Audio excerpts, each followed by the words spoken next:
Hello, കുട്ടികൾക്കും മുതിർന്നവർക്കും ഒരുപോലെ ഇഷ്ടപ്പെടുന്ന ഒരു ചെറുപയർ പ്രഥമൻ നമുക്കൊന്ന് ഉണ്ടാക്കിയാലോ?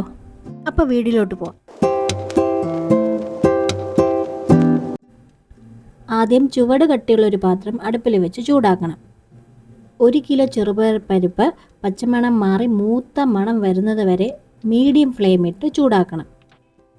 ചെറുപയർ കഴുകാതെയാണ് കേട്ടോ വറക്കുന്നത്.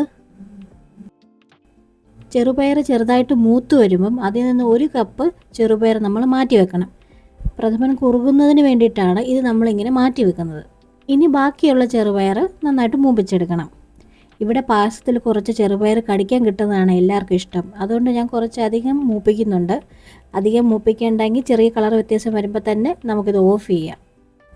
ഇനി 1.5 കിലോ ശർക്കര പൊട്ടിച്ച് 2 ഗ്ലാസ് വെള്ളം ഒഴിച്ച് അത് ഉരുക്കി അരിച്ച് മാറ്റി വെക്കണം. മധുരപ്രേമികൾക്ക് 1/2 കിലോ ശർക്കര കൂടി വേണമെങ്കിൽ ചേർക്കാം കേട്ടോ. ഇനി മൂപ്പിച്ച് വെച്ച 2 പയറും നല്ല വൃത്തിയായിട്ട് കഴുകി കുക്കറിൽ 5 ഗ്ലാസ് വെള്ളം ഒഴിച്ച് ലോ ഫ്ലെയിമിൽ 2 വിസിൽ അടുപ്പിക്കണം.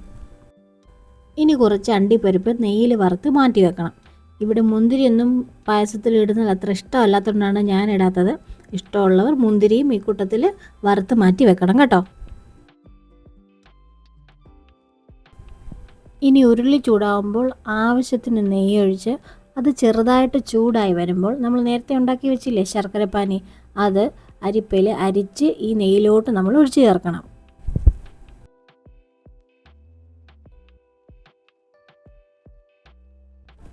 ഇനി മീഡിയം ഫ്ലെയിമിലിട്ട് ഈ ശർക്കരപ്പാനി നന്നായിട്ട് തിളപ്പിച്ചെടുക്കണം. ഈ ശർക്കരപ്പാനി നല്ലപോലെ തിളച്ച് വരുമ്പം നമ്മൾ നേരത്തെ വേവിച്ച് വെച്ചില്ലേ ചെറുപയർ, അതിൽ നിന്നും കുറച്ച് ചെറുപയർ മാറ്റി വെച്ചിട്ട് ബാക്കിയെല്ലാം ഈ ശർക്കരപ്പാനിയിലോട്ട് ചേർത്ത് നന്നായിട്ട് ഇളക്കണം.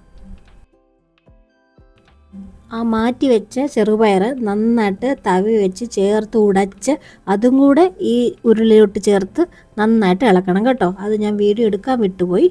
ഇത് രണ്ടും കൂടെ ചേർത്താണ് ഇപ്പോൾ ഇളക്കുന്നത്. ഇതെല്ലാം മീഡിയം ഫ്ലെയിമിലാണ് ചെയ്യുന്നത്.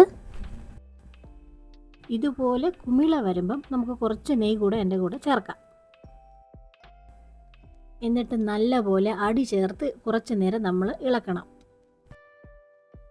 ശർക്കരയും പയറും നന്നായിട്ട് വരണ്ട് വരുമ്പം നമ്മൾ എടുത്ത് വെച്ച 2ാം പാല് കുറേശ്ശെയായി ചേർത്ത് യോജിപ്പിക്കണം. ഞങ്ങളിവിടെ ഇടത്തരം വലിപ്പമുള്ള 5 തേങ്ങയുടെ 2ാം പാലാണ് എടുത്തിരിക്കുന്നത്. അത് ഏകദേശം ഒരു 10 കപ്പോളം ഉണ്ട്. അതിൽ 5 കപ്പോളം 2ാം പാലാണ് ഒഴിച്ചത്. ഈ റെസിപ്പി എൻ്റെ അമ്മയുടേതാണ് കേട്ടോ. ആ ഉണ്ടാക്കുന്ന മൃദുലമായ കൈകൾ എൻ്റെ അമ്മയുടേതാണ്. ഇത് നല്ലപോലെ കുറുകി വരുമ്പോൾ ബാക്കിയുള്ള 2ാം പാലും കൂടെ ചേർത്ത് നല്ലപോലെ യോജിപ്പിക്കണേ. ഇനി കൈ വിടാതെ നല്ലപോലെ ഇളക്കിക്കൊണ്ടിരിക്കണം. ഗ്യാസ് മീഡിയം ഫ്ലെയിമിൽ തന്നെ വെക്കണേ.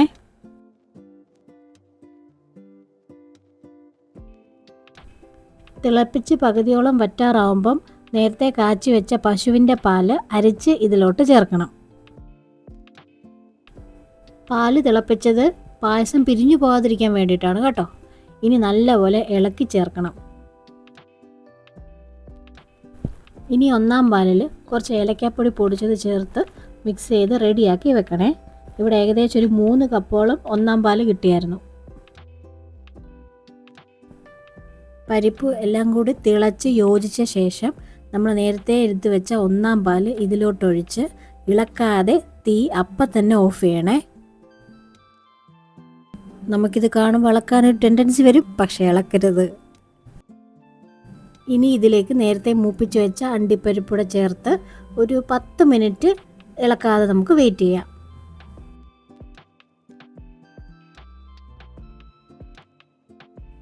ഒരു 10 മിനിറ്റ് കഴിയുമ്പോഴത്തേക്കും എല്ലാം കൂടി ചേർത്ത് നല്ലപോലെ ഇളക്കി മിക്സ് ചെയ്യണം. അങ്ങനെ രുചിയേറെ ചെറുപയർ പ്രഥമൻ തയ്യാർ. ഞങ്ങളുടെ ഈ പായസം നിങ്ങൾക്കും ഇഷ്ടപ്പെട്ടെങ്കിൽ ഈ വീഡിയോ ലൈക്ക് ചെയ്ത് ഞങ്ങളെ ഒന്ന് സബ്സ്ക്രൈബ് ചെയ്തേക്കണേ.